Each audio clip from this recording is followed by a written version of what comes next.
हम मैं अब आपके साथ एक नए टॉपिक के साथ हूँ, जो है निःशस्त्रीकरण के प्रकार। यानी जैसा कि निःशस्त्रीकरण में मैंने आपको बताया था कि आधुनिक युग वैज्ञानिक युग है, और वैज्ञानिक युग में जो हमारे वैज्ञानिक हैं वो नई नई खोजों के द्वारा नई नई हथियारों को बनाने में लगे हुए हैं। नई नई खोज के द्वारा परमाणु हथियार से लेकर आप देख रहे हैं मिसाइलें और ऐसी ऐसी तोप मिसाइलें ऐसे ऐसे हथियार बनाए जा रहे हैं जो कि कहीं से भी कितने किलोमीटर दूर तक क्या है अचूक निशाना है, जिनका वहाँ क्या है तहस नहस कर सकते हैं।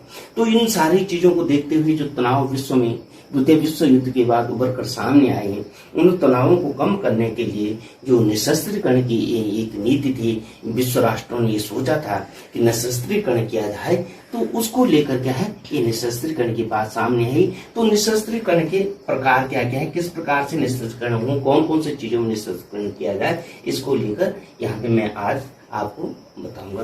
नंबर 1 तो है सामान्य निःशस्त्रीकरण।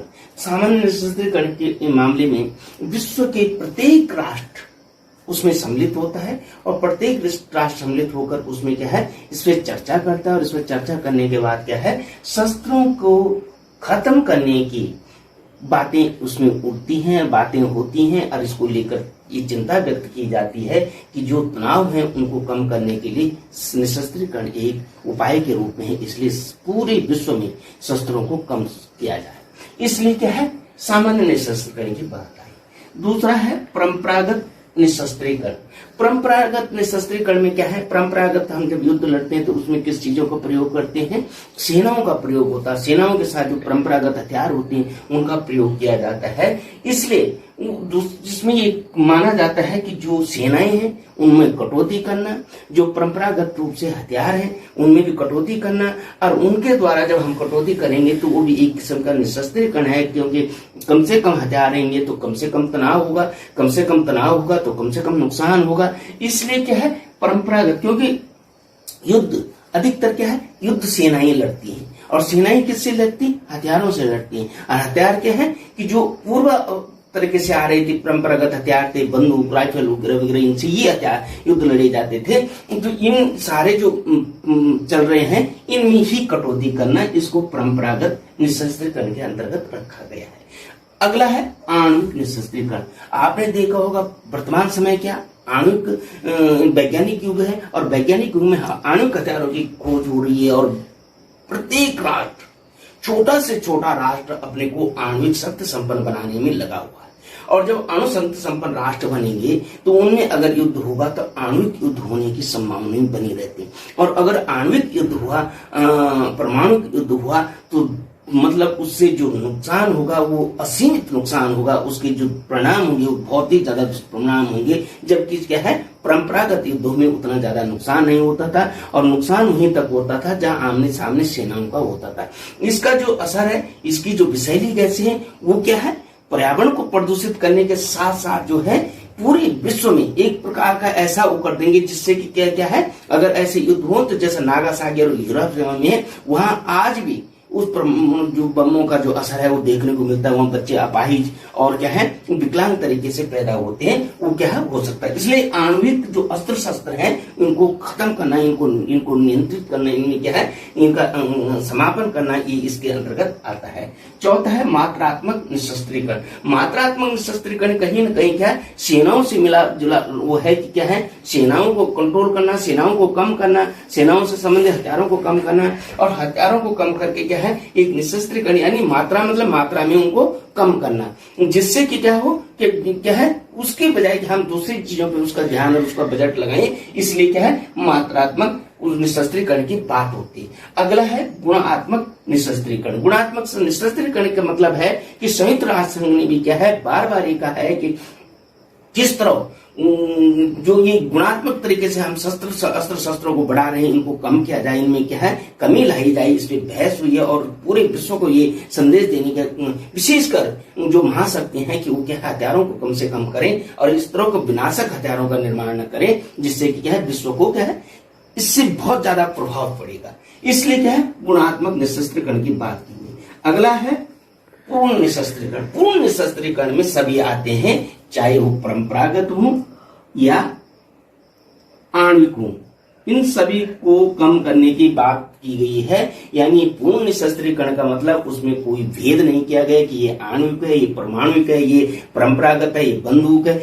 इसमें ये कहा गया है कि विश्व के लिए पूर्ण निःशस्त्रीकरण बहुत महत्वपूर्ण है, जिससे कि विश्व में शांति स्थापित की जा सके। इसलिए पूर्ण निःशस्त्रीकरण की बात की गई है और इससे ही निःशस्त्रीकरण किया जाए। इन सभी चीजों के माध्यम से क्या है, निःशस्त्रीकरण को बढ़ावा देने की, निःशस्त्रीकरण की बात की गई है।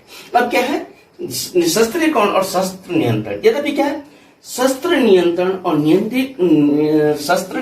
और निःशस्त्रीकरण को विभिन्न राष्ट्र इनको पर्यायवाची रूप के रूप में, पर्यायवाची शब्द के रूप में देखते हैं, लेकिन इनमें कुछ अंतर। यद्यपि इनका क्या है, मोटो एक ही है, विश्व शांति स्थापित करना, युद्धों में कमी करना और विश्व में किस तरह क्या है, सुरक्षा का माहौल रहे, शांति का माहौल रहे, उसको बनाए रखना है। वो निःशस्त्रीकरण का भी है और शस्त्र नियंत्रण का भी है, इसका भी है और इसका भी है। लेकिन शस्त्र नियंत्रण के दो भाग हैं। ये तो कहता है शस्त्रों की कटौती, यानी उनका कहना है कि इसमें सम्मिलित राष्ट्र के लिए स्वीकृत शस्त्रों को रखना, शस्त्रों की कटौती फार्मूला या तो विश्व या फिर क्षेत्र स्तर पर लागू हो। ये तो ये सीधा करते हैं, जो शस्त्रों की कटौती है उसका ये फार्मूला इस रूप में लेता है कि जो भी घातक हथियार है, सर्व स्वीकृत का मतलब है जो सभी को मान्य हो, ऐसे हथियारों को किस तरह कम करना, या तो विश्व स्तर पर उसको कम किया जाए या क्षेत्र स्तर पर कम किया जाए। विश्व स्तर का मतलब है पूरे विश्व में कम करना, और क्षेत्रीय स्तर पर है जैसे एशिया, अफ्रीका, अलग अलग क्षेत्रीय स्तर पर इनको ये नीति बनाई जाए, जिससे क्या है, ये हथियार क्या है, कम किए जाए। तो इसका फॉर्मूला निकालना होगा कि किस तरह इनको कम किया जा सके। तो इस शस्त्र कटौती की वो है। दूसरा है शस्त्रों पर प्रतिबंध। अब शस्त्रों पर प्रतिबंध का मतलब आप सीधे सीधे लगा सकते हैं कि युद्ध को सीमित करने के लिए शस्त्रों पर प्रतिबंध लगाया जाना बहुत है। मतलब अचानक युद्ध छिड़ जाने की संभावना को रोकने के लिए क्या भिन्न भिन्न प्रकार के अंतर्राष्ट्रीय समझौते थे, और उन अंतर्राष्ट्रीय समझौतों के बल पे क्या होता है कि ये संभावना या ये चीजें की जाती हैं कि युद्ध के में इन हथियारों का प्रयोग नहीं किया जाएगा।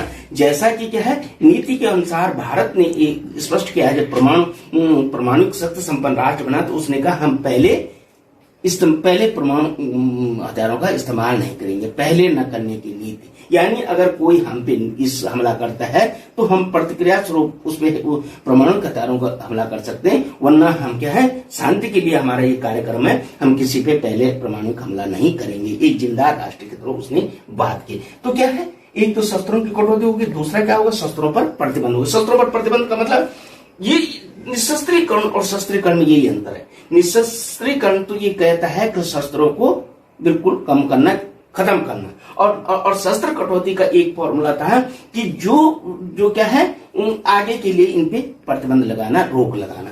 अब क्या है, निःशस्त्रीकरण और शस्त्र नियंत्रण में अंतर क्या है?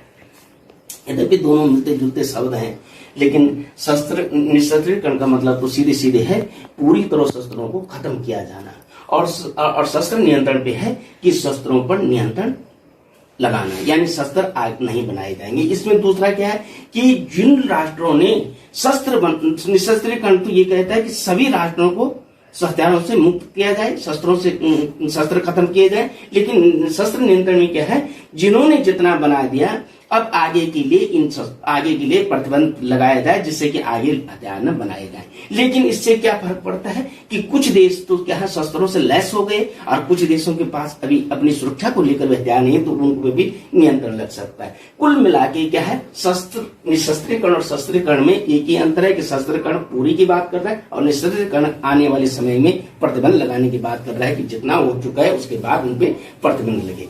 इसको देखते हुए आप ये सोच सकते हैं कि निःशस्त्रीकरण का जो आइडिया है वो क्यों आया। ये स्पष्ट हो चुका है कि जब वैज्ञानिक युग में द्वितीय विश्व युद्ध के बाद शस्त्रों की होड़ लगी, और शस्त्रों की होड़ लगने के लिए विश्व को एक खतरा पैदा हो गया। द्वितीय विश्व युद्ध के बाद में समय हिरोशिमा और नागासाकी की स्थितियों को देखते हुए पूरा विश्व इस रूप में चिंतित हुआ। संयुक्त राष्ट्र भी चिंतित है कि अगर विश्व में युद्ध होते हैं तो आज हमारे पास इतने घातक हथियार हैं जिनसे कि क्या है कि विश्व कई बार नष्ट किया जा सकता है, नष्ट हो सकता है। इसलिए इनसे कैसा बचा जाए, मानवता का मानव का रक्षा कैसे की जाए, इसलिए क्या शस्त्रों पर नियंत्रण और शस्त्र निःशस्त्रीकरण की बात सामने आई। आज के लिए बस इतना ही, आगे फिर नए टॉपिक के साथ मिलेंगे।